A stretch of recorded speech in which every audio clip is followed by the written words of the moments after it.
Hello everyone, welcome you to this Pharmalok YouTube channel. In the continuing series of motivational lectures, group discussions, panel discussions, and the interviews of pharmacy stalwarts, we are here today once again. Welcome to you all. Myself, Dr. Saurabh Kose, working as Head and Professor, Department of Pharmacy Practice, ISF College of Pharmacy, Moga, Punjab, welcomes you all. As a member of Team Pharmalog, I would like to welcome our today's esteemed guest for the interview, Dr. Atma Ram Pawar, sir. Welcome to you, sir. Yes, sir. It's our pleasure, sir. You have given your precious time out of your busy schedule to all of us. So I hope today generation, when they will listen to this session of yours, definitely they are going to learn and live and lead in their future endeavors. So, sir, with your permission, I would like to read your bio sketch so that meanwhile there is no need of introduction because every corner of country you are a well-known person, academician, administrator, as well as motivator in terms of pharmaceutical sciences. So, sir, with your permission, I would like to read your bio sketch. Sir is currently working as principal in charge and professor of pharmaceutics, Pune College of Pharmacy, which is a grant-age institute of government of Maharashtra. Sir has earned a doctoral degree in pharmacy from Pune University and nurtures a career in academics at PCP. For his 3 decades, educational expertise in the Institute of Repute has provided an opportunity for him to develop as teacher, as motivator, as excellent researcher, administrator, and overall a pharmacist. If we talk about the research contribution, sir has actively pursued research in various areas of particle engineering and targeted anti-cancer drug delivery systems.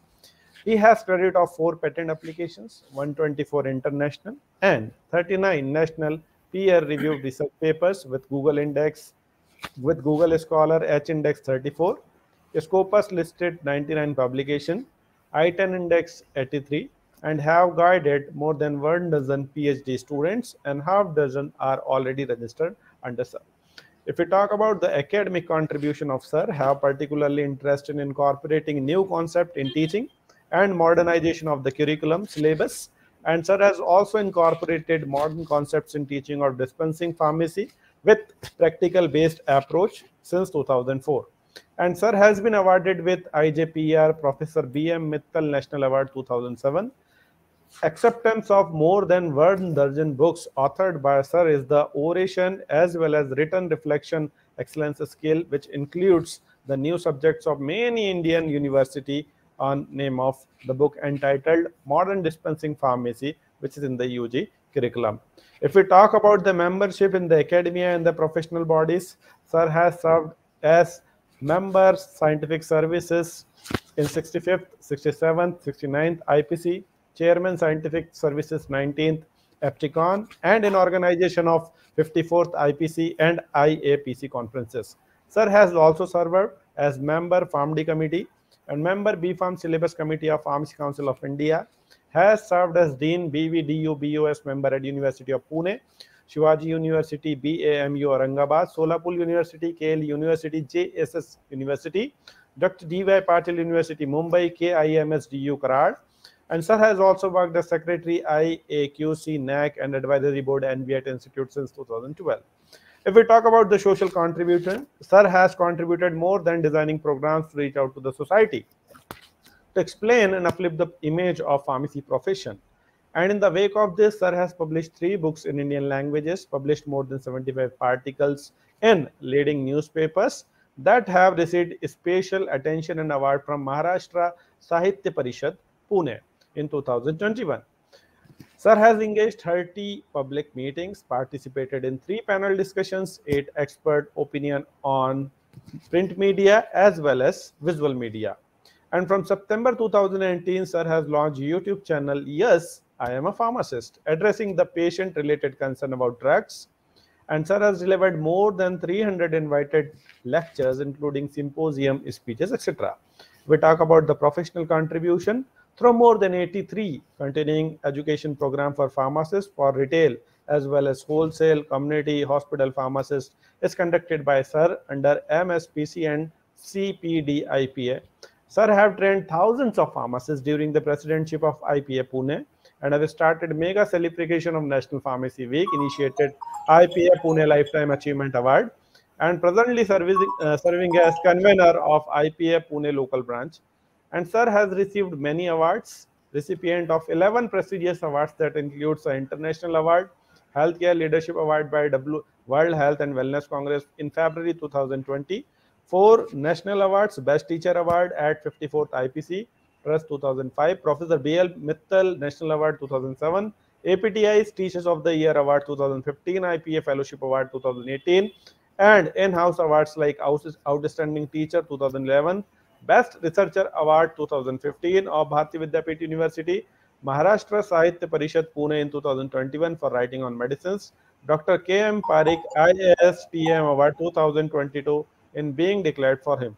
So, if I talk about sir's biosketch and profile, the whole day will go. So, sir, welcome to you all once again to this Pharmalok Munch of, and we are live on YouTube channel. So, sir, without taking much time, I would like to ask the first question about your childhood and schooling, your back memories. So first, I'm very thankful to Pharmalok, Amit Jha, and you, Saurabh. We are doing nice work for connecting the people. So plus point is nowadays people are not connected. People are working alone, and therefore our professional problem is associated with that. So first, I thankful to you regarding this. So this work will become bigger and bigger. Second point, the childhood. Again, we are the farmer family child. I am farmer family child. My district is Sangli district in Maharashtra. Small village. It's called as Retri Haranaksh. I studied in the primary in a temple. The school was in the temple. Single teacher school was there.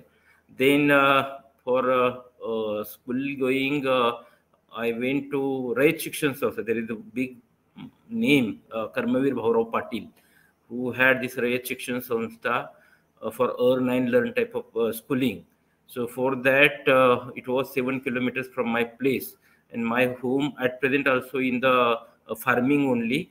So there are not good roads. Today we are having the road, but at that time. So it was walking up to 8th standard. Then got a cycle. So mummy, by doing something, she purchased me cycle.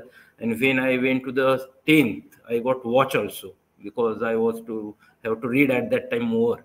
So she given me watch. So in a such a way, we grown there. So therefore, what is the best point of that? I'm not saying that it was wrong. Best point is we seen all the developments, rural area, humanity, hard work. So that is the plus point that we are carrying till today. And this is actually strength of what we are doing. So my father and mother, what efforts they taken, it is a spirit for us to work more. Thank you, sir. Thank you so much. Really inspirational. Moving next on to the next question, respected sir, I would like to ask, like, since you have a long 3-decade experience in pharmaceutical education, academics, administration, and research. So, sir, please tell us the guiding path for the generations, upcoming generations. What is the secret of a recipe called success? Yeah. Actually, success, as per me, it varies from person to person, is satisfaction. Fortunately, I'm working in the Grantinid college, so there is no much a problem. Exactly, myself and many of our teachers, because Bharati culture is very different.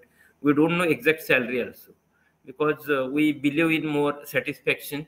From day one, we are working more for satisfaction than for other things, and due to that, we are very happy. I worked. My style of working from day one is first find the root cause of any problem. What it may be, it is a community pharmacy, research, or book. Go to the root cause, find some creative solution on that, and develop that as a passion. Don't worry about the what gain I will be there. Somebody will appreciate me or not. I will get the certificates or not. So one day the people will identify that and they respect us. but continuation work is more important. So today what we are observing that we want instant thing. So nothing is instant. Now I'm in the one activity, big activity, I will not disclose here, that I am taking after 30 years of my experience. So in the next 1 month, you will find my name somewhere mostly. So I wait for 30 years to go to one particular position. Likewise, we have a passion of working without anything expecting, and this should be there. So in the first interview only, I saw my students also, they are asking for salary.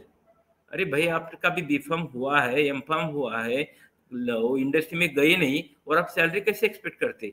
Training ले लो, training ले लो. तो हमारे जो Shivajirao Kadam sir है, doctor Shivajirao Kadam, the great personality, chancellor है, he was a principal my college. Then the doctor K R Madi, again the legendary person, guru महागुरु ये दोनों है.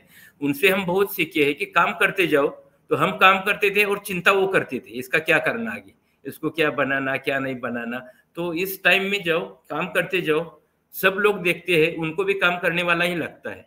तो एग्रेसिव मत हो और ऑनेस्ट रहो, बस, बाकी कुछ नहीं. यही मेरा फंडा है, ऑनेस्ट है. सो आई से एक्चुअली आई मैरिड, लोग बोलते हैं ना मैरी किसको किसके साथ की, तो मेरी फर्स्ट मैरिज फार्मेसी के साथ हो गई है 1983 में, जब डिप्लोमा चालू किया. बाद में भारतीय विद्यापीठ में आया, ज्वाइन किया 1991 में. बाद में मेरी शादी वाइफ से हुई. तो हमेशा लाइफ पार्टनर जो वाइफ और हस्बैंड बोलते हैं, वो किससे मिलता है हमें? It is due to our professional recognition. मैं फार्मासिस्ट हूँ, मैं पीएचडी हूँ, मैं एमफार्म हूँ, मैं तो कुछ तो कर रहा हूँ, इसलिए ससुर ने दिए ना मुझे, मेरी वाइफ. तो ये जो कंसेप्ट है हमें कि थोड़ा हम डेवलप हो, पहला हमारा बायोडाटा, हम पर्सनली डेवलप हो, तो सब कुछ मिलता है. ये मेरा है, ज्यादा चिंता करने की जरूरत है. Exactly, sir. इंस्पिरेशनल रियल में सर, जो आपके द्वारा ये बताया गया सक्सेस के लिए जो एक रेसिपी आपने बताई है कि being honest, being sincere and being passionate about the profession takes you towards the highest step of cerebral heights called success. Thank you so much, sir. Moving forward, sir, on to the various domain, as we have witnessed कि आपने pharmacy practice की sir बहुत अच्छी अच्छी किताबें author करी हुई है. एंड आपके छत्र छाया में जो फार्मेसी प्रैक्टिस डोमेन है, it has grown tremendously, sir, in the state of Maharashtra. Yes. So, sir, we would like to ask you, what are the various major research areas of pharmacy practice division? Yeah, there are two things actually. Initially, like a routine thing, I was working in the pharma technology only. But I was teaching initially. Always the first year subject was given. So first year dispensing pharmacy by Cooper and Gunn. The Cooper and Gunn was my book, and I was teaching that. And simultaneously, I was only involved in the sustained release tablets and likewise initial days. Then I went to FIP in 2002 to present my paper on the floating drug delivery system. See the fortunate. So I went there to present in the international conference, the FIP floating drug delivery system. And at that time, I wrote one article in Marathi, पोटात तरंगणाऱ्या गोळ्या. Actually, it was very not planned at all, and I not thought that it may get published also. क्योंकि एक teacher है छोटा सा, उसका कौन लिखेगा, और आधा पेज वो आर्टिकल था. And when I went there on the 3rd of September 2002, when we were in the Nice, we got a call from India that your article on पोटात तरंगणाऱ्या गोळ्या is published in Sakal. Sakal is a big paper in Pune, and that made me very energetic, highly energetic. I became that, and our principal also said, "अरे doctor Pawar वो तो उधर गया है, मगर इसका पेपर इधर है, उधर लिखा था, he went to the FIP France, ये वो, तो मैं बहुत बड़ा बन गया एक दिन में." अरे भाई, ये तो अच्छी बात है कि कुछ तो हम करते हैं तो उसका एप्रिसिएशन मिलता है. तो FIP में टेक्नोलॉजी लिखे गया था, but what I seen there that FIP of own practicing people, all the community pharmacies of European countries, and they were there, and everybody, that community pharmacists having a poster or presentation, I seen here they are doing all the things. Poster in those simple thing like a storage of medications in the European countries where there is a minus degree temperature is there. Yeah. I think India, we are not doing anything. We are using that. I respect Cooper and Gunn, but Cooper and Gunn was a typically book which is a extemporaneous compounding. Motor पेसल ले लो और बनाओ, इसका वो book था. इतना कितना difference है भाई. ये लोग बैठे बैठे मेडिसिन सेल करते हैं मगर रिसर्च करते हैं, और हमारे यहाँ सिर्फ हम मेडिसिन सेल करते हैं. And at in the same conference, Goud sir was there, R.S. Goud sir, उस टाइम AICT में थे. तो सर से बोला कि सर ये कितना ही अच्छा है, और मैं बोलते लगा नीस से फ्रांस तक मैं हम ट्रैवल कर रहे थे ट्रेन से कुछ, तो मैं बोलते लगा और मेरा मॉडर्न डिस्पेंसिंग फार्मेसी का कंसेप्ट वो डिसाइड हो गया मेरा from Nice to France along with the Goud sir, and he motivated me, so I wrote a book along with the Goud sir, that modern dispensing pharmacy, and it was a very different thing. I introduced definition of first prescription. So very wrong definition is taught, and it is being taught today also, that the prescription is written order. It is never be order in India or outside. It is a requisite or direction. हमें decide करना है कि refill करना, medicine देना, wrong है तो reject भी करना. मगर हमें वो बर्डन इतना था ना, नहीं डॉक्टर प्रिस्क्रिप्शन लिखेगा ना आप कुछ नहीं कर सकते, ऑर्डर है. अब कौन बोला? So for that I search all the books, never there was a word order. So first book in Indian that it have the definition like it is a written requisite or electronic requisite. Then I think one cannot means we can reject that prescription. So what is there? So there is the endorsements, ठप्पा मारना है उस पर, dispense. बाद में देखा तो अरे रिफिल भी रहता है, इसको रिफिल करना चाहिए, डॉक्टर बोले तो ही हम देना चाहिए. आजकल क्या कुछ नहीं होता है कि नहीं, एक रिसीट प्रिस्क्रिप्शन मिलता है तो बूढ़ा ऊपर जाने तक हम मेडिसिन देते, बाद में उसको प्रिस्क्रिप्शन भी पूछते नहीं. भाई ठीक है, मुझे मालूम है जो डायबिटीज की दवा चाहिए भाई, आप कल से प्रिस्क्रिप्शन मत लाओ, वो हीरी पीली नीली में दे दूंगा. ये हमारा स्टैंड बना नहीं बना, इधर भी है. तो I introduce this 4 concepts: PMR, refill instruction, endorsement, and definition of prescription, and that made me author or made me a community pharmacist first, because I started thinking on that. Otherwise I am Sutix person. Then MSPC, Maharashtra State Pharmacy Council, they thought to start that patient counseling course, and they invited me. And I have a typical style of speaking. I make always jokes. Why I make a jokes? Because what lecture I delivered to the community pharmacies. In my class, there were a pharmacist having a age of 70 years. 70 years का आदमी आगे बैठता है. जो pharmacist है उन्होंने 30 साल आपका दुकान चालू किया है, फार्मेसी चालू किया है. अभी वो कैसे पढ़ेंगे? तो मैं इंग्लिश में बोलूंगा तो निकल ही जाएंगे, सोएंगे. तो मैंने फिर जोक डालना चालू किया और मैं फेमस बन गया महाराष्ट्र में कि भाई इनकी स्टाइल अलग है. Then my passion toward the community pharmacy, मैं पैशनेबल हो गया, ढूंढने लगा, ये करने लगा. तो स्लोली फार्मडी आ गया, तो फार्मडी का मैंने चालू किया. तो अभी मैं, लोग बोलते हैं कि ये फार्मडी वाला आदमी है या प्रैक्टिस वाला आदमी है. एक्चुअली मैं सुटिक्स वाला हूँ. अभी मैं फार्मडी नहीं देखता, कि हमेशा दूसरा है. मैं कभी भी चेयर पकड़ के नहीं रखता, ये ध्यान भाई. इन द लॉन्ग लाइफ कभी भी 5 साल के ऊपर मैं मेरी चेयर कभी भी पकड़ के नहीं रखता, because there are people in line, we have to develop them. तो now my juniors who with me, they are handling PharmD department extensively, and Bharati Vidyapit PharmD department. I see openly people today have a confusion on the PharmD. 100% placement with 100% admissions, and the placement, one placement I have a 24 lakh for one student Bansal. So likewise, if we have a passion, then one can do anything. तो attitude important, knowledge important नहीं. मुझे knowledge कुछ नहीं था. आज भी मैं बोलता हूँ, गांव का आदमी हूँ, मुझे नॉलेज नहीं, मुझे इंग्लिश नहीं आता है. मैं बच्चों को भी बोलता हूँ, मगर मुझे पैशन है. इंग्लिश नहीं आता मगर 300 लेक्चर दिए मैंने. ऐसा है. तो हम दिल से करें ना. और तो आप तो देखो न्यू एजुकेशन पॉलिसी में इंडियन लैंग्वेज भी आ रही है, तो मेरे जैसे लोगों को अच्छा होगा. ऐसा है. बिल्कुल सर, बिकॉज डेफिनेटली जो पेशेंट काउंसलिंग का है and your this continuing pharmacy education programmes, तो when the pharmacist do come in a diversity में आएगा, एज में आएगा, और जिनको इतना एक्सपीरियंस है, तो अनटिल अनलेस जब तक के we are not at good oration skill साथ में यदि फन स्लाइड्स नहीं होगा, they are not going to connect with you. So I have seen that thing, sir.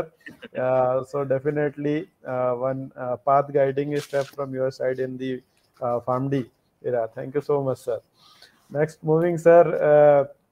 Next question is, sir, what is the current changes required in the syllabus? As you have some members, syllabus committee, BFARM and FARMD. So what you look in the current perspectives of 21st century? What are the requirements? Correct. So 2 step है. 10 साल पहले की और आगे की 10 साल की बहुत डिफरेंस है इंडिया में. तो फार्मडी निकला तो एक चैलेंज था कि भाई कोर्स कैसा बने. तो भी हमने कोग्नसी रखा, केमिस्ट्री रखा. सुरेश सर को बोलते थे हम, पार्थ सारथी, हम बोलते थे सर कोग्नसी क्यों चाहिए.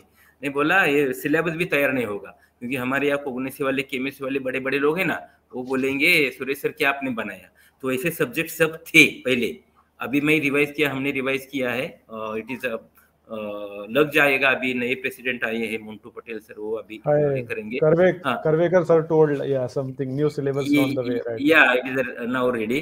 तो अभी हमने वो सब हटा दिया है रूटीन को, हमारा बीफार्म वाला पार्ट, और it is more now more clinical oriented. Likewise ऐसा बनाई है. एक स्टेप हो गई. बीफार्म का सिलेबस देखे तो अभी है, तो मैं ओपनली बोलता हूँ, अभी का बीफार्म के सिलेबस में प्रॉब्लम है. कंटेंट में प्रॉब्लम नहीं है, सीक्वेंस में प्रॉब्लम है. सीक्वेंसिंग नहीं अच्छा हुआ है, गैप पड़ती है. एक सेमेस्टर में सुटिक्स बहुत ज्यादा है, दूसरे के इसमें केमिस्ट्री ज्यादा है. 2017 में पीसीए ने मुझे बुलाया था, बेंगलोर में लेक्चर था, where I presented what are the lacunas in the that B Pharm syllabus, and due to that I get nominated as a B Pharm committee member. तो मेरे ख्याल से इंडिया में मैं एक हूँ जो फार्मडी में कमेटी में भी है, बीफार्म कमेटी भी है. So thanks for that because they respected my thing. मगर अभी बदल हो रहा है. अभी क्या बदल रहा है, ये नीति की वजह से नेशनल एजुकेशन पॉलिसी ट्रिमेंडस बदल होगा. तो हम अभी 100 इयर्स पीछे जाने वाले हैं स्टाइल में, टीचिंग स्टाइल में. जो हमारी पहली स्टाइल थी ना, वो जरूरी थी. इंग्रज लोगों ने क्या किया, सिस्टमिक किया, टाई लगाना सिखाया, बूट शूज पहना सिखाया, इंग्लिश बोलना. तो अभी भी इतना है, हमारा बच्चा पैदा होता है तो पहला हम इंटरनेशनल स्कूल का दरवाजा खटखटते हैं कि भाई मेरे बच्चों को इंग्लिश आना चाहिए. तो ये सिटी में थोड़ा ठीक है, मेरे गांव में तो बहुत प्रॉब्लम है.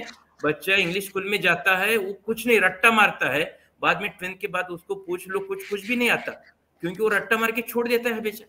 तो अभी का मेजर है कि नेशनल एजुकेशन पॉलिसी में हम मराठी में बोले में, हिंदी में बोले में, गुजराती में बोलेंगे, और जो हम माँ की भाषा में बोलते हैं वो समझते हैं. तो अभी एजुकेशन आ रहा है समझदारी वाला. पहला रट्टा मारी वाला बंद होगा. तो अभी क्या आने वाला है, now we have to not teach more. अभी हम क्या करते हैं, सिलेबस भी इतना बनाते हैं. I use this word very openly always, we make a syllabus pregnant but non deliverable. इतना डालते हैं उसके, वो फिनिश ही नहीं होता. किसने बोला है आपको डालने के लिए? तो सिलेबस मत बढ़ाओ, आप कंसेप्ट पढ़ाओ. कंसेप्ट सोल्यूबिलिटी है तो सोल्यूबिलिटी का कंसेप्ट पढ़ाओ ना. वो रट्टा क्यों मारते हो? वो आईपीपीपी में दिया है ना डेफिनेशन, वो बच्चे पढ़ेंगे. सो कंसेप्चुअल टीचिंग होगा. Why? Because we have to promote a thinking, logical thinking, critical thinking हमें बढ़ाना है. तो अभी सिलेबस की स्टाइल बदलेगी, टीचिंग की स्टाइल बदलेगी, तो एग्जामिनेशन की स्टाइल बदलेगी. हम क्या करते हैं अभी, डिस्कस इंडायरेक्ट कोटेड टैबलेट, बच्चा 3 पेज लिखता है 10 मार्क के लिए. नहीं भाई, अभी आपको ऐसा आ जाएगा, इफ इंडायरेक्ट कोटेड टैबलेट हम खाने के बाद लेते हैं, कर्ड खाने के बाद लेते हैं, तो क्या होगा उसका, तो उसको पता चलने वाला पीएच क्या रहेगा स्टमक का, ऐसा. So this is a major thing will be change, like it will be more experimental and more critical thinking, logical thinking, less रट्टा मारना, कम लिखना. 2-4 लाइन लिखे तो भी 10 मार्क मिलेंगे. अभी हमने जैसा लिखा है, आपने मैंने 2-2 पेजेस ऐसे लिखने की अभी जरूरत नहीं. जी सर, एग्जैक्टली सर, जो आपने अभी बताया पाठ्यक्रम के विषय में कि बीफार्म और फार्मडी के अंतर्गत जितने भी विषय आ रहे हैं, और अभी जो वर्तमान में 21वीं सदी में इंडियन कल्चर के अकॉर्डिंग जहाँ भी जितना कम्युनिटी फार्मासिस्ट बहुतायत में, तो उनके लिए कह लीजिए, ये आज की डेट में बच्चों के भी मन में एक बहुत बड़ा भ्रम रहता है कि इतना बड़ा डिग्री करके मैं दुकान नहीं खोलूंगा. अल्टीमेटली कनेक्टिविटी है, डायरेक्टली सोसाइटी के साथ में अपने लोकल जगह पे रोजगार मिल रहा है, और connected to place, but still people बच्चे लोगों के माइंड में एक ऐसा सेटअप है। सो सर सिलेबस ऐसा ही होना चाहिए जो कहीं ना कहीं सोसाइटी के काम आए हमारे थ्रू। करेक्ट, बस बस। Thank you so much, sir, for your answer on the syllabus. Sir, as I have seen you delivering continuing pharmacy education program as a trainer. So, sir, tell us, like in current pharmacy practice domain में आप देखते हैं community pharmacy, hospital, clinical pharmacy, e-pharmacy, Jan Aushadhi केंद्र, etc. are there. So, with the time duration, this is very much requirement है कि हमारा जो ज्ञान है वो अपडेट होते रहना चाहिए समय के साथ में सर। So, ये continuing education program, I think sir you are the pioneer in Maharashtra state to start and grow. तो आप सर इसके विषय में थोड़ा एम्फेसिस डालिए कि कैसे ये फार्मासिस्ट को हेल्प करता है सर। अभी दोनों का भी लेंगे, हम टीचर को भी बोलेंगे। अभी हमारा QIP होता है ना, AICTE वाला QIP, STP होता है, ATL होता है। हमारा प्रॉब्लम क्या होता है, मैंने वो चेंज किया अभी 2 साल से। हमारा हम बड़े बड़े लोगों को बुलाते हैं, वो क्या करता है, वो एक पेपर लेके आता है, enhancement of solubility bye solid dispersion technique, वो मेथड की, ड्रग कौन सा था, ये पेपर इतना छप गया, 5 इम्पैक्ट फैक्टर है, फिनिश होता है। मुझे ऐसा ट्रेनिंग नहीं चाहिए, मुझे और भी ये केस बेस्ड चाहिए। उन्होंने पेपर नहीं बोलना चाहिए कि why I selected this topic, what are the solubility as per the BCS class, अभी what is the amount of solubility increase, why it is increase, ऐसा। तो ये डिस्कशन नहीं होता आज भी। साइंस में भी, साइंस में क्या होता है, मैं तो मेरा स्टाइल अलग मैंने किया है, मैं पॉइंट वाइज जाता हूँ और मैं गप्पे मारती, इंटरैक्टिव में करता हूँ। तो इंटरैक्टिव होना चाहिए, कहीं भी बात, हमारी बात अभी इंटरैक्टिव हो रही है, तो इंटरैक्टिव होनी चाहिए, लोगों को इन्वॉल्व करना चाहिए। तो इन्वॉल्व करे तो डिस्कशन होता है। तो एक आदमी आता है क्लास में 1 घंटा पढ़ा के जाता है, बच्चे इधर फिर मोबाइल करते हैं, तो इंटरैक्टिव नहीं। ऐसा भी सेमिनार में होता है कि आते हैं लोग, जाते हैं। अभी तो कोरोना में बहुत गड़बड़ हो गया, हर एक ने इतना ऑनलाइन किया ना सर्टिफिकेशन कोर्स, सिर्फ लगाते थे रजिस्ट्रेशन करना, निकल जाना, किसको भी मालूम नहीं आज लेक्चर भी किसका होगा। तो हमारा ओरिएंटेशन क्या है कि मुझे सर्टिफिकेट चाहिए। जब तक बच्चे नहीं बोलते कि सर मुझे मार्कलिस्ट नहीं चाहिए, मुझे नॉलेज चाहिए, और टीचर जब बोलते हैं ना सर मुझे भी नॉलेज चाहिए, सर्टिफिकेट नहीं चाहिए, मुझे स्किल चाहिए, तो ही चेंज होगा। ये पहला लाइन है। तो हमने फार्मेसी प्रैक्टिस में ये चेंज किया कि जो भी फार्मासिस्ट आते हैं वो उनका फार्मेसी छोड़ के आते हैं, तो उनको हम थियोरेटिकल बोलेंगे तो कुछ नहीं होगा। आज बीफार्म फार्मेसी प्रैक्टिस जो कोर्स है ना, वो सबसे बड़ी मात्रा में मेरे यहाँ चलता है। आज 25 एडमिशन है, बाकी कहा भी नहीं है।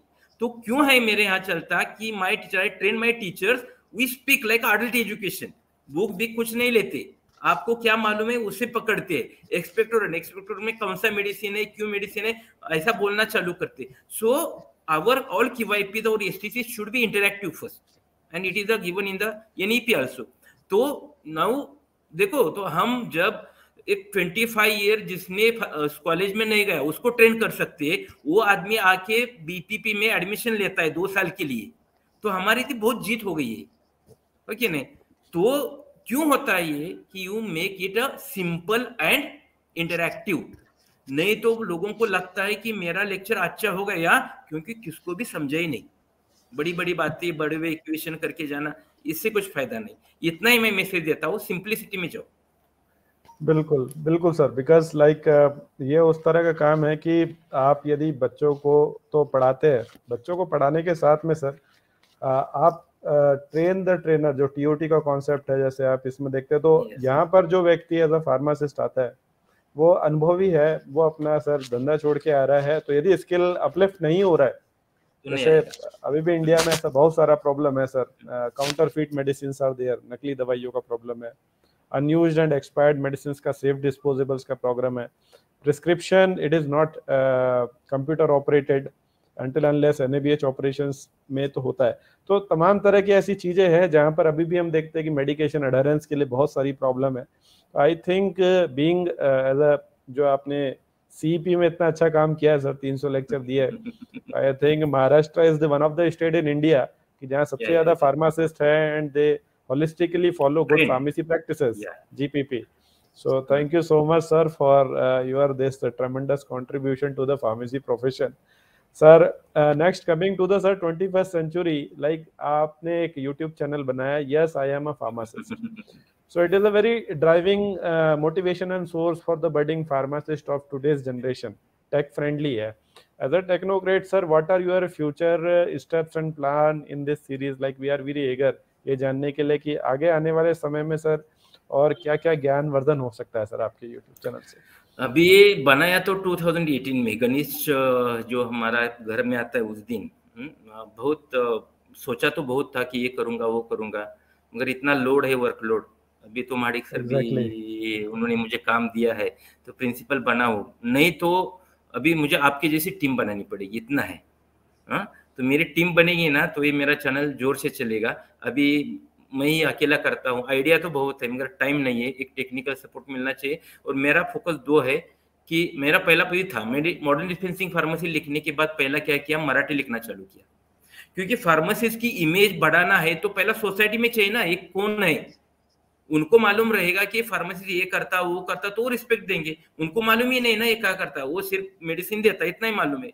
तो मैंने वो सोशलाइजिंग चालू किया, रिसर्च का भी सोशलाइजिंग चालू किया और ये नॉलेज का भी। तो मैंने औषधे घेताना बुक लिखा, मैं सिंपल टीचर हूँ, 20,000 प्लस कॉपी मैंने अक्टूबर में रिलीज की मिनिस्टर के हाथ से।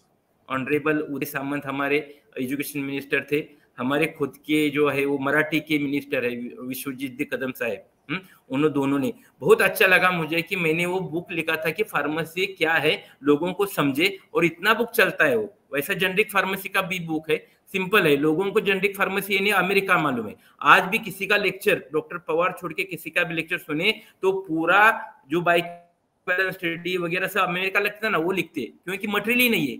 सिर्फ मेरा जेनरिक फार्मेसी को जो इंडियनाइज्ड है, इंडिया में क्या है क्या नहीं और क्या होना चाहिए।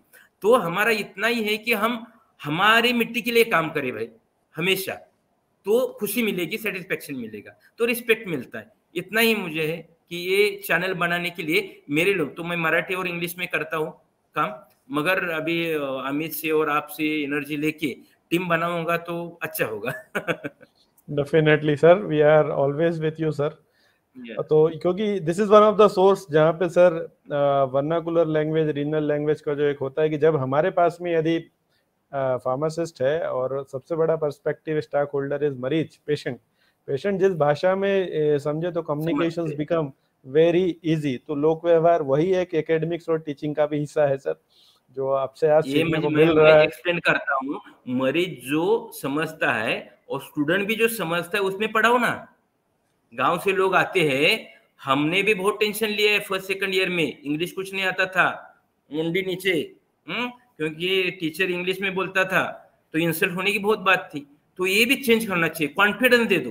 सो in my books preface what I written, classroom is the best place to speak wrong things very confidently because teacher is here to solve that. बोलने दो ना बेटा बच्चों को, उनको चुप बेटा के क्या होगा, इंग्लिश आता है भाई, इंग्लिश गए लोग, चाइना में कहा इंग्लिश था, जापान में कहा था, उन्होंने बहुत रिसर्च किया ना। डेफिनेटली सर, बिल्कुल सर। ट्रांसलेशन और ट्रांसक्रिप्शन जो एक हम ये देखते हैं कि यदि तो बात की जाए मैक्सिमम टाइम पे, तो जो traditional chalk and talk system था, या आप क्या क्या चलिए कि उन चीज़ों में टेक्नोक्रेसी के साथ में वो चीज़ फिर धीरे धीरे टेक्नोलॉजी का ज़्यादा गमन आना, आज की डेट में आवागमन शुरू हो गया। पर जो बेसिक बातें रहती है कि बच्चे के साथ में आपने कितना कम्युनिकेट किया, या बच्चे ने कितना कम्युनिकेट किया कि सर मुझे ये समस्या आ रहा है या ये प्रॉब्लम आ रहा है। So I think that human library part has to be done more, जो आज की डेट में मिसिंग है।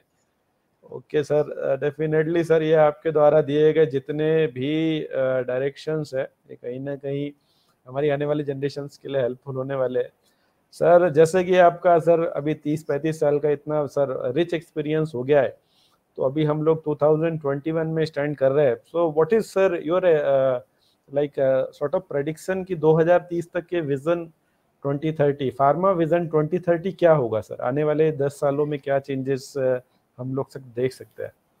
करेक्ट, 2-3 बात मिलेगी। एजुकेशन में होगा तो ये नीति आ जाएगा, और इनोवेशन और स्किल वाला 10 साल और उसके आगे चलेगी। क्योंकि हम अभी भी देखो कि अभी बच्चे लोग जो इतने भी मार्क के पीछे नहीं पड़ते है ना, उनको नॉलेज चाहिए, और ये बदल जाएगा स्लोली। ये क्या होता है हमारा, जब फर्स्ट स्टैंडर्ड में जाता है ना या प्ले ग्रुप में, वहीं माँ बाप ना वो एग्जाम का बहुत ये लेते हैं, नहीं मेरे बच्चों को स्पेलिंग आता है पैरट का, PA, चलो अरे खुश होता है। उसको बोलो ना कि मराठी में बोलता है क्या, समझता है उसका। उसको एक प्रॉब्लम हमारा क्या है कि हम वो जो वैल्यू है ना, न्यूमेरिकल वैल्यू मार्क्स की, उस पर ज्यादा ध्यान देते हैं। वो नहीं देना चाहिए। मार्क्स मिलाओ, ये प्रॉब्लम नहीं है, मगर उसके लिए काम मत करो। ये अभी होगा तो हमारा अभी शिफ्ट कहाँ होगा, education marks to the skill development और इंफॉर्मेशन टू द नॉलेज होगा। अभी इंफॉर्मेशन है, इंफॉर्मेशन इकट्ठा करना, बुक में लिखना, आंसर बुक में, और भूल जाना। नॉलेज कितना कैरी किया नहीं मालूम, मगर अभी वो नॉलेज बेस्ड होगा। वैसी इंडस्ट्री भी अभी होगी, वो ऐसी इनोवेटिव बेस्ड होगी। क्योंकि आप भी देखो, अब जेनरिक हमारा जो भी मार्केट है कम होता रहा है, क्योंकि जैसा पेटेंट का नंबर कम होगा तो इंडिया का फार्मास्यूटिकल कंपनी प्रॉब्लम में आ जाएगी, क्योंकि हम सब अभी जेनरिक ही बनाते। तो अभी इनोवेशन का जमाना आएगा, तो स्टार्टअप वाला है, इनोवेशन वाला, यही जमाना रहेगा।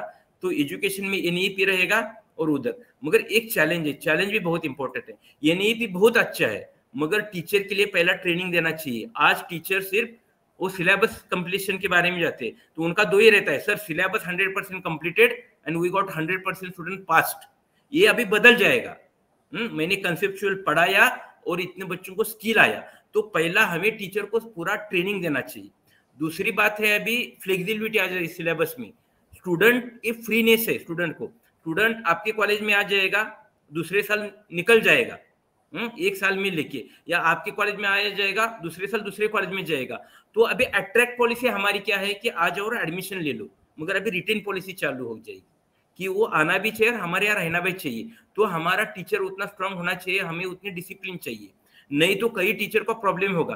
तो अंडर ग्रेजुएट का टीचर अभी मल्टी फैसिटेड चाहिए। ऐसा नहीं मैं सुटिक्स है, सुटिक्स में पढ़ाऊंगा, नहीं भाई, सुटिक्स में कोग्निटिव में कम हो गए, तुझे सुटिक्स भी लेना पड़ेगा, ये इंपॉर्टेंट है। वो भी गया, तुझे एनएसएस कैंप लेके जाना पड़ेगा, स्पोर्ट्स का इंचार्ज बनाना पड़ेगा। अंडर ग्रेजुएट की बात ये है। और पोस्ट ग्रेजुएट का टीचर ज्यादा से ज्यादा स्पेशलाइज होना चाहिए। देखो कितना डिफरेंस मैं बताता हूँ, क्योंकि उसको फोकस रिसर्च करना है। तो ऐसी बातें भी होगी, तो टेंशन भी है कि कम से जॉब भी थोड़ा कम होने के भी चांसेस है। कौन से कई सब्जेक्ट के सब रहेंगे, मगर भाई ये सब्जेक्ट वीक है तो उसके बच्चे इधर गए उधर गए। तो अभी शिफ्ट होगा वन यूनिवर्सिटी तो अनदर यूनिवर्सिटी, और सब्जेक्ट वाइज भी थोड़ा फ्लक्चुएशन होगा। तो हमें टीचर को कुछ तो सर्विस प्रोवाइड करनी चाहिए। तो मेरा प्लान ऐसा है कि हम एक पोर्टल बनाए इंडिया लेवल पे, टीचर को सबका डेटा कलेक्ट करे, जो एपीटीआई में जाओ या पीसीआई में जाओ, और वो टीचर को अभी ढूंढना इजी जाना चाहिए, जॉब ढूंढना, कि मैं जाऊँ वो पोर्टल पे, मुझे लगना चाहिए कि भाई चेन्नई में जॉब है, दिल्ली में जॉब है। ये सबको फायदा होगा लेडीज लोगों को, क्योंकि हस्बैंड का ट्रांसफर होता है तो उनका भी ट्रांसफर होता है। तो मैं देखता हूँ कॉलेज में ना, हर एक कॉलेज में वो जाती है बायोडाटा लेके, जॉब है क्या, जॉब है क्या, जॉब है क्या। नहीं नहीं नहीं नहीं, ऐसा क्यों करते? ये पोर्टल पे जाओ और पोर्टल में देखो कि कहाँ वैकेंसी है, या पोर्टल पे लिखो I am shifting from Pune to Delhi and I want job, this my biodata. तो ये चैलेंजेस भी है। तो दो बातें अच्छी होने वाली है, जैसा कि मॉल आने के बाद छोटे दुकान का ये हो गया, ऐसा हर जगह होता है। तो दो अच्छी बातें है कि नॉलेज बेस्ड एजुकेशन होगा और इनोवेशन बेस्ड इंडस्ट्री होगा, मगर जो एडजस्ट नहीं होते उनको थोड़ा एडजस्ट करना पड़ेगा, नहीं तो गाड़ी पीछे जाएगी।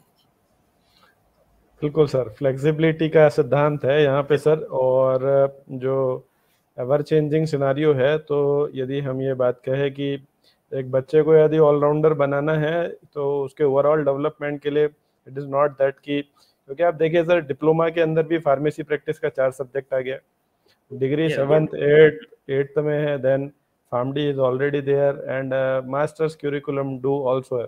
तो इसी तरीके से जो आपने जो बात कही है वो बिल्कुल सर है कि टीचर्स ट्रेनिंग सेंटर होना बहुत जरूरी है। बिकॉज अभी किसी आईटी कंपनी में जाइए तो they will say for couple of month आपको एसओपी पढ़ना है, आपका अभी चलेगा पीरियड, महीना भर पढ़ते हैं। हाँ, for us a day when the without any kind of experience or rule book or anything, teacher is supposed to face 40 or 50 60 student, one thing from very fresher level। उसके बाद research and all the like collaborative research and everything जैसा आपने बताया, इसका एक बहुत बड़ा sir कहीं ना कहीं गैप है, चैलेंज है, which has to be fulfill। और डेफिनेटली आपके विजन से यदि ये सर सक्सेस हो पाता है तो विजन 220 230 तक के that would be a major success.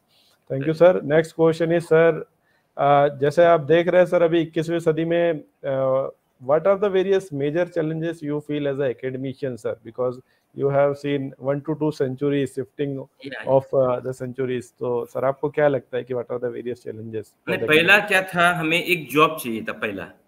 जी हमें हमारी जो पहली पीढ़ी है और हमारी पीढ़ी तक एक जॉब चाहिए था।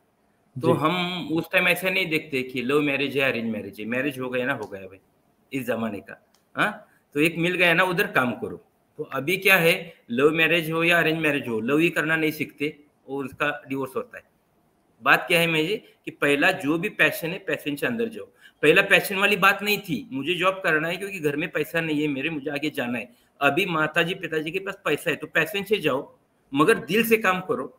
ये मेरा ये है। और एक चैलेंज ये है, आज के जमाने में चैलेंज है कि सिंसियरिटी और फोकस नहीं है। बहुत टैलेंट है, मुझे जो मोबाइल नहीं आता वो सब आता है, वो खोल के भी जोड़ सकते हैं बच्चे लोग आज, है ना। इतना टैलेंटेड है, कुछ भी ढूंढ सकते, कुछ करते, मगर फोकस नहीं। तो आज ये चैलेंज है सबके सामने कि फोकस का, फोकस करो और जो भी है उसमें दिल से जाओ, बहुत बड़ा होगा। दूसरा चैलेंज है वो टीचर का चैलेंज, ऐसा बोला कि अभी वो सैलरी वाला 3 ईयर्स में बोलता हूँ हमेशा, सैलरी है, स्टेबिलिटी और सस्टेनेबल ग्रोथ है। मैंने टीचर ज्वाइन किया तो मेरा ग्रोथ हो गया, वैसा हर एक का ग्रोथ होना चाहिए ना। तो अभी पीसीआई ने, एआईसीटी ने या संस्था ने भी सोचना चाहिए कि he is entering in my institute at a MPharm level, how I can take him to the principal level, professor level, उसकी प्लान चाहिए। तो वो बच्चा काम करेगा ना। हमारी जिम्मेदारी हमारे बॉस लोगों ने ली थी, माडिक सर ने, कदम सर ने, तो चिंता नहीं है। तो ये चैलेंज है कि आज रिलेशन अच्छी स्ट्रांग होनी चाहिए, जो पहले थी वैसे अब नहीं है, क्योंकि आज कारपोरेट का जमाना आ रहा है, काम दिखाओ नहीं तो घर जाओ। तो ये भी थोड़ा एक प्रॉब्लम है। और तीसरा प्रॉब्लम मैं यही बोलता हूँ कि भाई बहुत बड़ा इंडिया हो रहा है और फ्लक्चुएशन है हर जगह। हमें हमारा फार्मेसी फॉर्चुनेटली अभी अच्छा है, मगर कई दिन आ जाए कि इंजीनियरिंग भी बूम में चलेगा, तो आज इंजीनियरिंग का ऐसा फार्मेसी का होता है। तो ये फ्लक्चुएशन है, it is a global fluctuation है, उसको सस्टेनेबल करना चाहिए। ये 3-4 बहुत बड़े इशू है। डेफिनेटली सर, ये जो आपने सारी बातें बताई हुई है, एंड पर्टिकुलरली जो होलिस्टिक कॉन्सेप्ट ऑफ टीचिंग की बात करते थे पहले Yes, कि correct. सर्वे सर्वा गुरु जिनको हम मानते थे, आज भी मैं वो देख रहा हूँ कि 30 वर्षों पश्चात भी जो आपका सर इतना सक्सेसफुल करियर है, इसके बाद भी कहीं ना कहीं बातों में जो जिसे हम कहते हैं कि जिन्होंने शुरू किया वो गुरु गुरु, का नाम आता तो, है, आता है। तो गुरुओं का नाम डेफिनेटली सर हम कहते हैं कि ताउम्र आजीवन सर कहीं ना कहीं ये चीजें करती है।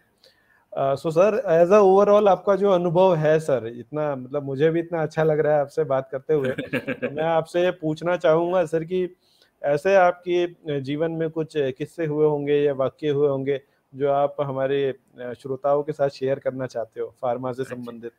अच्छा, हाँ, किसे नहीं, पहला ये गुरु का बोलता हूँ मैं। ये 2 तो मेरे गुरु है और मेरे हमारे सब गुरु अच्छे थे एक्चुअली पीसीपी में, इसलिए ग्रोथ हो गया।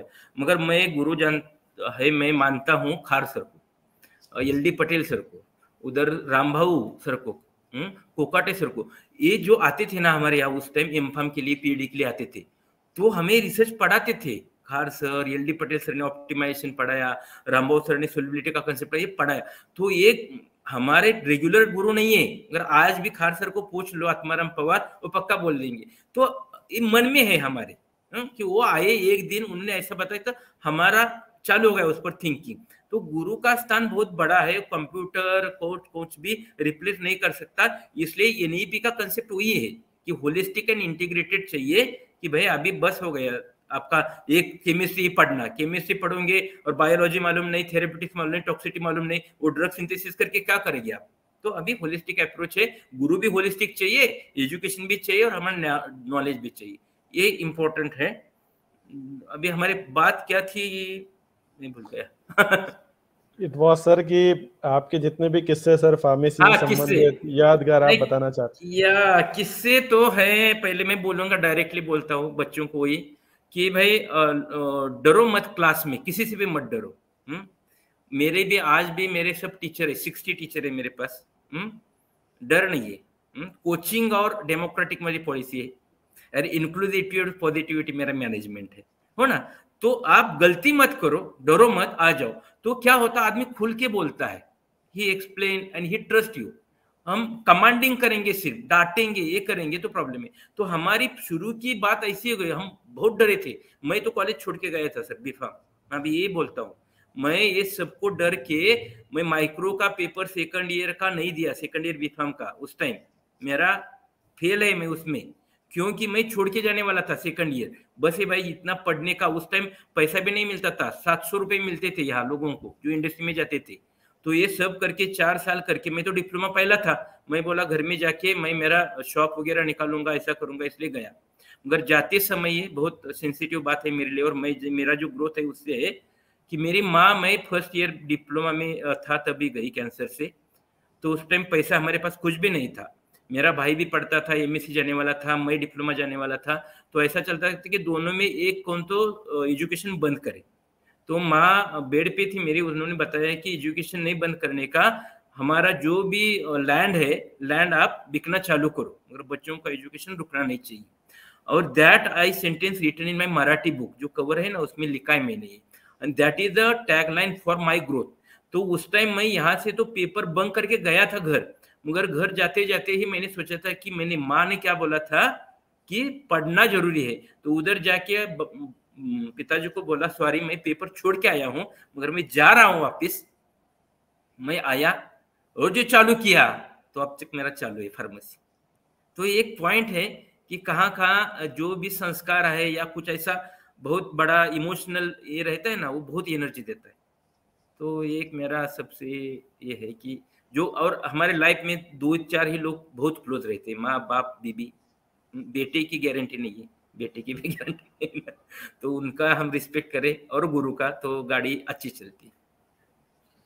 बिल्कुल सर, ये तो जो है आपने अनमोल सुझाव भी दिए हैं और अनमोल जो पल्स दिए हैं ये हम लोगों के लिए सर, तो डेफिनेटली। अच्छा सर, एक और क्वेश्चन मेरे मन में आ रहा है, हाँ क्योंकि ये बोलो। नहीं था, ये था कि हमारे जो आज के डोमेन में बच्चे लोगों का जो एक रहता है कि जैसे आपने अभी बहुत अच्छी एक बात बोली थी कि पहले लव मैरिज या मैरिज, अरेंज मैरिज, तो हमने कहा पहले मैरिज करना जरूरी है, ठीक है।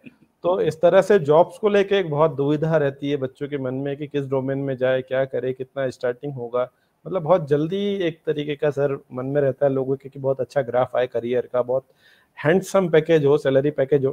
तो इसके बारे में सर थोड़ा क्या आप सुझाव देना चाहेंगे कि first what they should first learn then earn, जैसा हमें कहा जाता था। हाँ बराबर, तो वही आने वाला था। नहीं जी देखो, सर। अभी दो चेंजेस होने चाहिए। अभी हमारा बीफार्म 4 साल पढ़ना, उसके जी बाद सर। विदाउट कुछ इंटर्नशिप जॉब के लिए जाना, बहुत गलती है। तो अभी एनईपी में क्या आ रहा है कि हम ट्रेनिंग भी ले ले। आपको लगता है ना 2 साल पढ़ो ना आप बीफार्म, 1 साल इंडस्ट्री में जाओ डायरेक्टली, हाँ, इंडस्ट्री का एक्सपीरियंस ले लो, और तीसरे साल के लिए बाद में 2 साल के बाद आओ ना, किसने रोका नहीं आपको।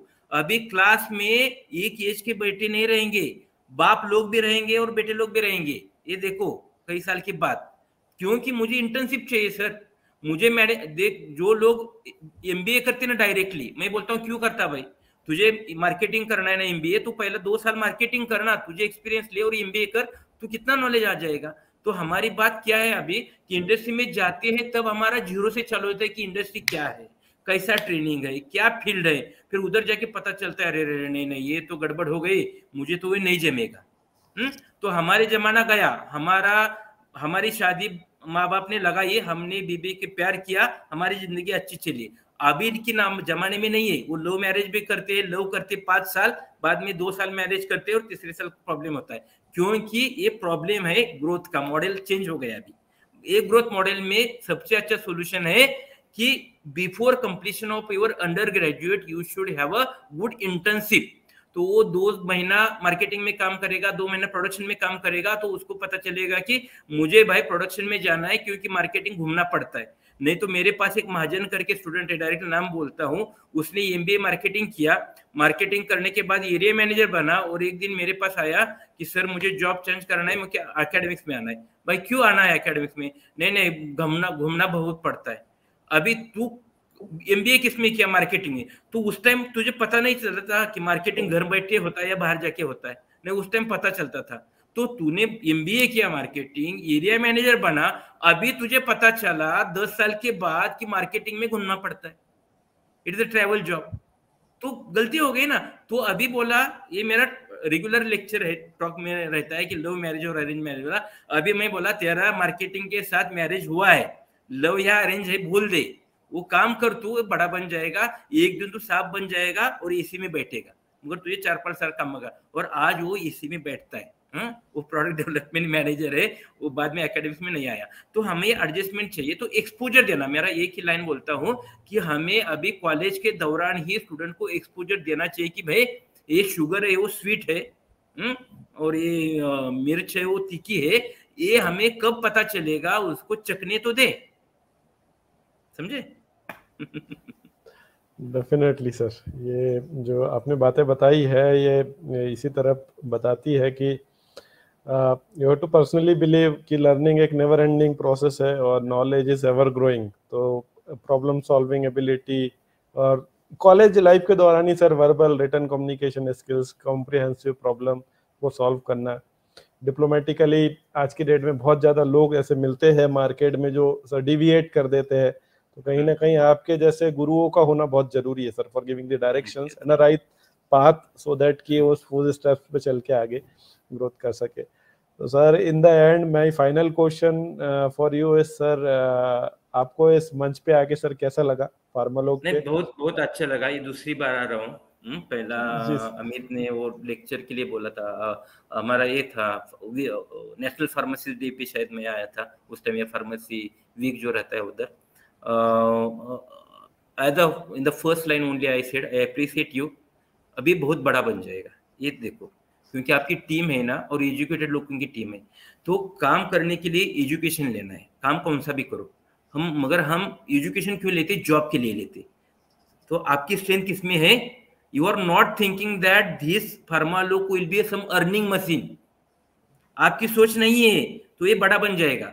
जो जॉब के लिए पढ़ता है ना, उसको दुखी होता है क्योंकि उतना सैलरी नहीं मिलता, और जो सीखने के लिए और पैशन के लिए करता है ना, वो बहुत बड़ा बनता है, मैनेजर बनता है या खुद की इंडस्ट्री निकालता है। वैसा मैं इधर कोरिलेट करूंगा। आप अमित था, अभी आप जुड़े हैं, कुछ भी आपका लेना देना नहीं कि ये कैसा होगा क्या होगा, ये बहुत बड़ा होगा। और इससे मेरा जो विजन है, मेरा भी विजन ये है कि सब फार्मासिस्ट एक हो, जैसा दूसरे हैं लोग वैसे। आज फार्मेसी में कम्युनिटी फार्मेसी अलग, ड्रग इंस्पेक्टर अलग, हमारा टीचर अलग, टीचर में डिप्लोमा अलग, डिग्री अलग, ये सब अलग किया है ना वो। तो I am working with all. MSCD आपा साहेब शिंदे के साथ काम करता हूँ, MSPC के साथ करता हूँ, IPG अपना दिल्ली का ग्रुप है उनके साथ काम करता हूँ, IP में काम करता हूँ, APTI में काम करता हूँ। तो एक है कि ये सबको मिला के जब फार्मेसी की पावर बनेगी ना, तो सैलरी भी बढ़ेगी, मान सम्मान भी बढ़ेगा। आज हमारी बात अच्छी है सर, जो प्राइमरी हेल्थ सेंटर में काम करते हैं ना, उसकी सैलरी 16,000 है सिर्फ, वो भी लास्ट सैलरी तक है, पहली क्या सैलरी मुझे नहीं मालूम। तो बहुत प्रॉब्लम में है, तो हम नहीं छोड़ते, क्योंकि वो बोलते हैं कि वो गवर्नमेंट वाले फार्मासिस्ट है ना, वो काम करेंगे, और हमारे भाई है ना, हमने भी उठाव करना चाहिए, हमने भी बोलना चाहिए। तो एक मेरा कंसेप्ट है, हो सके तो मेरा जब तक चलेगा, नहीं तो रिटायरमेंट होने के बाद तो पूरा एजेंडा ले लूंगा, तो सब यूनाइट करके एक फार्मेसी वाला वर्ड चाहिए। ये फार्मासिस्ट लोग है, जैसा ये IMA वाले लोग है, डॉक्टर वाले है ना, वैसा हमारा हो तो बहुत काम होगा, फिर तो इज्जत आ जाएगी गवर्नमेंट के दरबार में।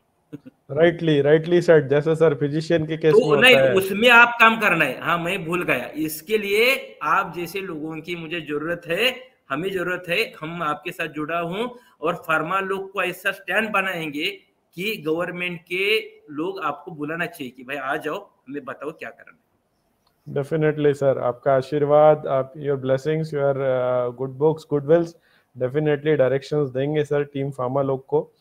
So sir, in the end, thank you so much for joining us today, and we are expecting more future sessions also, sir. So on behalf of Team Pharmalok, Mr. Amit Jha and coordinator of this team and all the team members, we are very thankful to you, sir. हम सदैव से आपके आभारी है कि आपने अपने व्यस्त जो स्केड्यूल है उसमें समय निकाल के आज दिया समय, और निश्चित तौर पे YouTube चैनल जो है फार्मालोक पर, इस पर हमारे जितने भी भारत के समस्त प्रांतों के विद्यार्थी, शिक्षकगण एवं आचार्य प्राचार्य एवं जितने भी स्टॉक होल्डर है, कहीं ना कहीं आज की डेट में प्रोफेसर आत्माराम पवार सर का ये सेशन सुनने के बाद में कहीं ना कहीं उनके मन की बहुत सारी जिज्ञासाएं शांत हुई होगी, और कहीं ना कहीं सर जो एक होलिस्टिक कॉन्सेप्ट है जीवन जीने का, वो एक आउटपुट आप देते हैं सर। तो आपका जो रिफ्लेक्शन है, जो ऊर्जा है और जो करिश्मा है, ये सर फ्यूचर में भी हम चाहेंगे कि आप फार्मा लोक मंच पे आके समय समय पर हमें निर्देशित करते रहे एवं ऊर्जा प्रदान करते रहे। So in the end, thank you so much for joining this session sir. Thank you जय सर। फार्मासिस्ट, जय फार्मासिस्ट, जय जय हिंद। जय